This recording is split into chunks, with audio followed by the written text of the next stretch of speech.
When I turned 20, my grandfather's old friend, now the richest man in the country, lays out photos of his grandsons in front of me. He says, pick one to be your husband. Without hesitation, I choose Nathaniel Chapman. Everyone in the room is stunned. After all, it's no secret I've always been hopelessly in love with George Chapman. I used to swear I'd marry no one but him. In my previous life, I got what I wanted. I married George. And because of that marriage, he inherited the lion's share of his grandfather's wealth. But after the wedding, he started an affair with my sister. My parents were furious and sent her abroad to study. George thought I was the one who exposed them. From then on, he hated me to my very core. Women came and went at his side, each one resembling my sister more than the last. The betrayal crushed me. I fell into deep depression. Later, he secretly replaced my medication with slow-acting poison. I died with a child in my womb, alone, bitter, and betrayed. Now, I've been reborn. This time, I choose to let them have each other. But what I don't expect is that George has been reborn too. I had just stepped out of Mr. Chapman Sr.'s study when I ran into George Chapman and his cousins. The moment they laid eyes on me, they scattered. But even as they walked away, they couldn't help but take jabs at me. Beatrice, here for George again? You really don't hold back, do you? Aren't you worried that your war hero grandpa's rolling in his grave, watching you throw yourself at a man like this? George, meanwhile, stared at me coldly. What are you doing here? He asked sharply. Are you trying to get grandpa to put in a good word for you again? You already brought up how your grandfather saved him in the war, didn't you? Haven't you milked that story enough?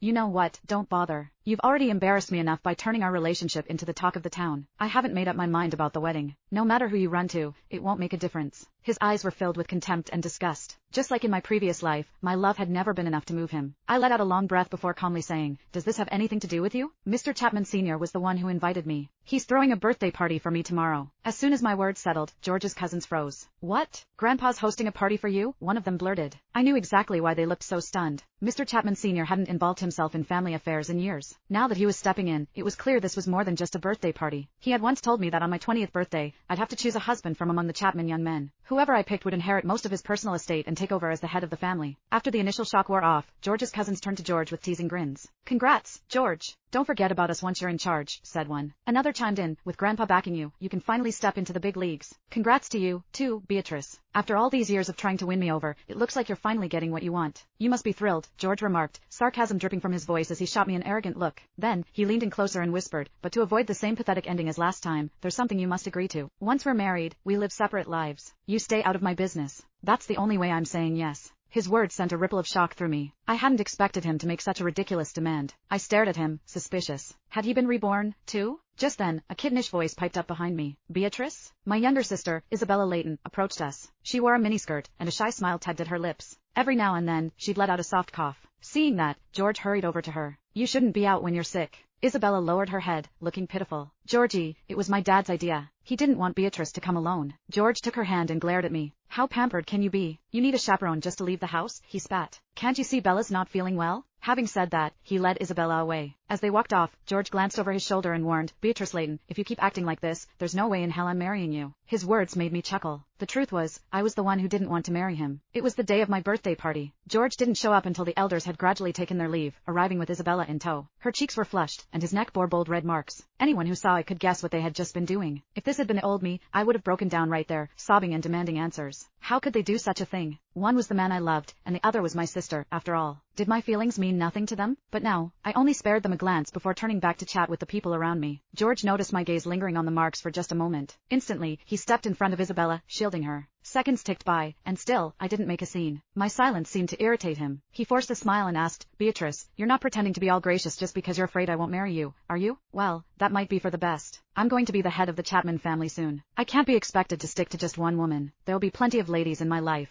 But since you're being so understanding today, I'll give you a little reward. With that, George pulled a small velvet box from his pocket. Just as he was about to hand it to me, Isabella snatched it from his hand, exclaiming, this is gorgeous. Isn't this the limited edition bracelet from that luxury brand? It's impossible to get. George immediately withdrew his hand. Do you like it, Bella? Then it's yours. I shouldn't. This is your gift for Beatrice's birthday. I can't just take it, Isabella responded with a dry chuckle. However, her eyes stayed locked on me as she spoke, her tone dripping with triumph. Don't be silly. Just take it. As for her, I'll find something else later. As long as it's mine, she'll think it's perfect, said George. His humiliating words sent a ripple of low laughter through the room. Suddenly, memories from the past surged within me. At that moment, I realized it had once been true. I used to believe that anything George gave me was worth treasuring. I remembered bringing gifts to the Chapmans one holiday and getting caught in the rain. George had casually handed me a jacket, and I had kept it for years. Later, he caught me secretly sniffing it. How can you be so shameless? He had spat. That one sentence had crushed my teenage heart. I was utterly embarrassed. Back then, Mr. Chapman Sr. had even smacked him with his cane. She's just a young woman. What nonsense are you spouting? Even so, George simply laughed it off.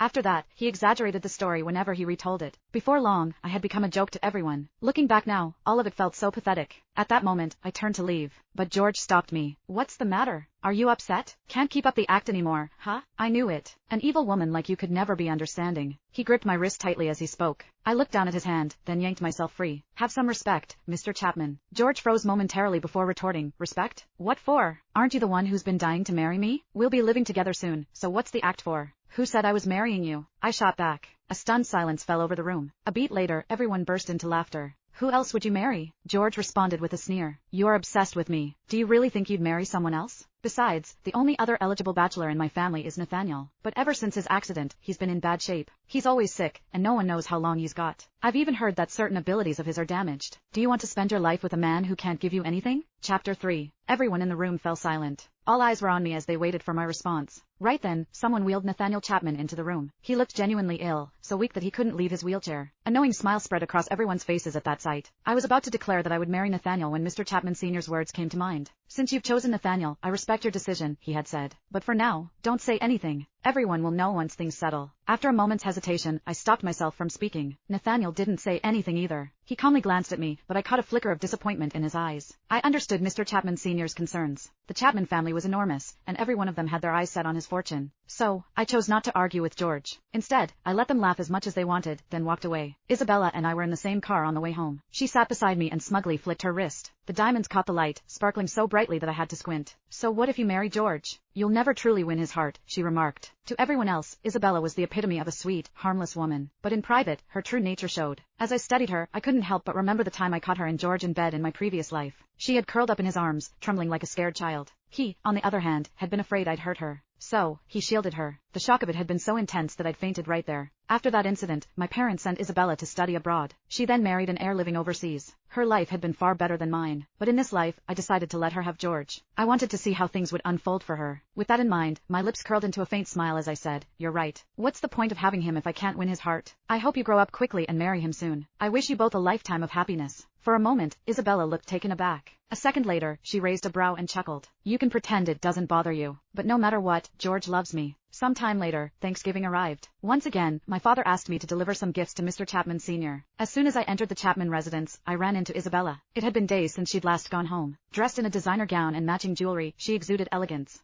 Isabella smiled faintly when she saw me. "Beatrice, do you like my outfit? George gave me all of this." I told him I wasn't into flashy stuff, but he insisted. He even said I'm the only one who deserves things like this. Annoyance bubbled up inside me. I frowned and tried to walk past her, yet she stepped right into my path. "Beatrice, I just wanted to share my happiness with you. Why are you being so cold? I know you're jealous of me, but love isn't something anyone can control." The moment she finished speaking, tears started streaming down her face. I reached out to push her aside. To my surprise, she collapsed dramatically onto the floor, wailing louder than before. "Beatrice, how could you hit me? I'm your sister." Then, right on cue, George stormed in. "Beatrice Layton, what the hell are you doing?" he barked, glaring at me. "Are you seriously mistreating your own sister? Do you even have a heart?" My gaze flicked from George to Isabella. Then, I let out a chuckle. "I can't believe it, Isabella. You're so young, and yet you've already stooped to such dirty tricks." No sooner had the words left my mouth than George slapped me.